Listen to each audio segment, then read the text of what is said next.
Bonsoir tout le monde, c'est Itara Gaillan pour une nouvelle vidéo de Fallait que ça sorte. Euh, Comme vous aurez compris, les sujets qui sont choisis chaque jour ne sont pas pris au hasard, comme ça, au gré d'une lubie. Tiens, je vais parler de ça aujourd'hui. En général, c'est, voire toujours, conditionné par la journée que j'ai passée, ce qui m'a énervé ce jour-là ou de quoi j'ai parlé ce jour-là. Aujourd'hui, on est dimanche. Donc, sur une des chaînes principales belges, il y a l'émission On n'est pas tous les jours dimanche, quelque chose de très politisé. Fait du hasard, en plus de cela, j'ai été beaucoup pris dans des discussions à la fois sur Facebook, à la fois sur FaceTime, à la fois sur téléphone, sur mail. J'ai vraiment été très occupé aujourd'hui par la politique, et en particulier par la politique du mouvement citoyen libre, le parti, le mouvement que je défends bec et ongle. On a parlé de plein de choses, de l'allocation universelle, de comment l'expliquer, etc., etc., mais c'est pas là où je veux en venir. Ce que je veux dire, c'est que même dans des mouvements politisés, que ce soit le nôtre ou d'autres, il y a une énorme confusion sur le vote. Dans ce sens que beaucoup de gens pensent que ne pas voter est de facto un acte politique. Et j'ai envie de dire non. C'est une erreur, un mythe, un lieu commun, quelque chose qui n'est pas vrai. Et je vais l'expliquer en utilisant des chiffres faux. C'est vraiment juste pour donner l'exemple. Imaginons dans un pays de 10 millions d'habitants. Pour qu'un parti soit en majorité, il faudrait donc, si tout le monde vote, qu'il y ait 5 millions et une personnes qui votent. Donc juste au-dessus de la majorité. C'est une chose extrêmement complexe à avoir parce que 5 millions, c'est pas rien. Maintenant, prenons l'exemple où 50% des gens décident de ne pas voter ou de voter incorrectement, exprès ou non, ça peut arriver à quelqu'un de faire une rature ou quoi que ce soit. Eh bien, il faut savoir que le nombre total des votes incorrects n'est pas gardé dans le pourcentage total. S'il y a 5 millions de gens qui ne sont pas repris dans le vote, il n'est plus nécessaire pour le parti qui veut avoir une majorité absolue d'avoir 5 millions et une voix. Par définition, c'est impossible. Non, non, au contraire, les 50% qui sont partis sont effacés, et donc au lieu d'avoir une majorité à 5 millions, on a une majorité à 2,5 millions. Donc pour le parti qui a des militants, c'est d'autant plus facile. Allons à l'extrême.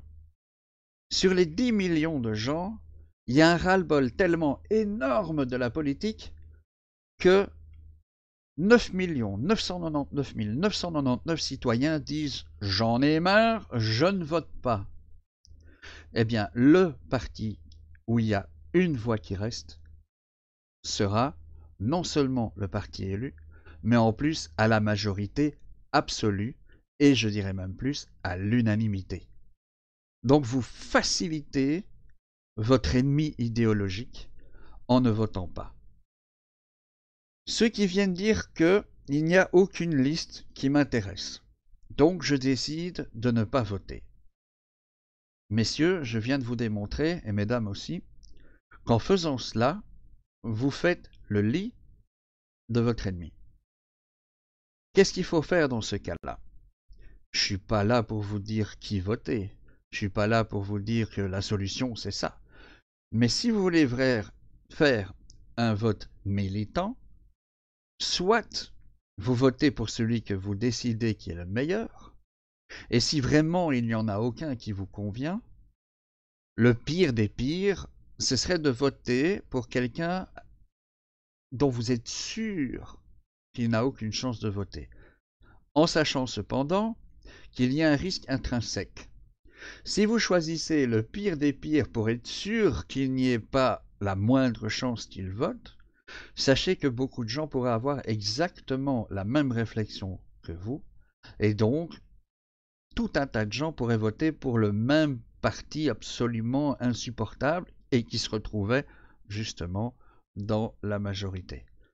Donc moi, ce que je préconiserais, sans obliger qui que ce soit, c'est de voter pour celui qui se rapproche le plus de ce que vous aimez.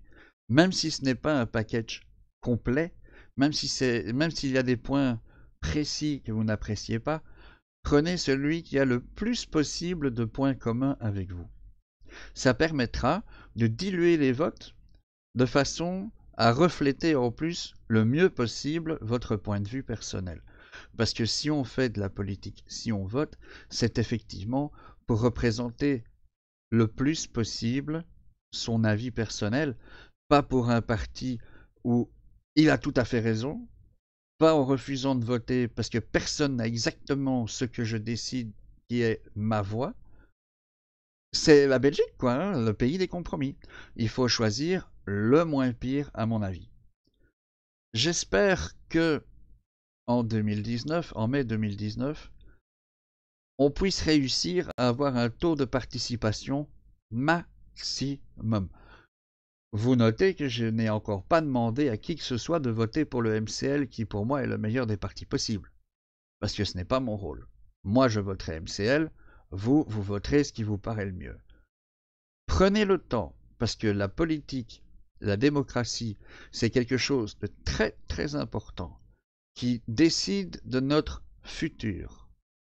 Prenez le temps de lire un maximum de programmes de partis différents pour éviter que les gros là, ceux qui sont là depuis tout le temps et qui ont déjà démontré à maintes reprises que le but final, c'est plus leur carrière que le bien-être du citoyen, il faut donc ne pas stopper le vote. Il ne faut donc pas dire « je me retire du jeu ». Parce que comme je l'ai démontré il y a 2 minutes, c'est leur faciliter la tâche. Il y en a qui me disent « ouais, ce que tu dis, c'est faux. Quand on vote, on est repris quelque part comme quoi on a décidé de ne pas voter. » Non, ce n'est pas vrai. Celui qui ne vote pas, celui qui vote en erreur, est simplement, purement et simplement retiré de l'équation. Donc le nombre total de votes nécessaires pour avoir une majorité diminue d'autant. C'est comme si vous donniez à peu près la moitié de votre voix au parti que vous ne voulez surtout pas voir arriver au sommet. Voilà, on est bien d'accord que c'est une émission un petit peu particulière, qu'on parle de vote alors qu'on n'est pas encore en campagne. Quoique moi j'ai envie de dire, le MCL est déjà en campagne. Hein. On va essayer de faire notre maximum possible pour se faire reconnaître par tout le monde. Pas pour se faire accepter, mais en tout cas qu'on entende notre point de vue. Et cette histoire de non-vote, soi-disant salutaire pour être militant contre la démocratie actuelle, ça m'énervait tellement que tôt ou tard, il fallait que ça sorte. Je vous souhaite une excellente journée. Je vous dis rendez-vous à lundi pour la prochaine émission. Et je vous dis également rendez-vous mercredi sur Twitch pour le grand live. Ciao, bonsoir.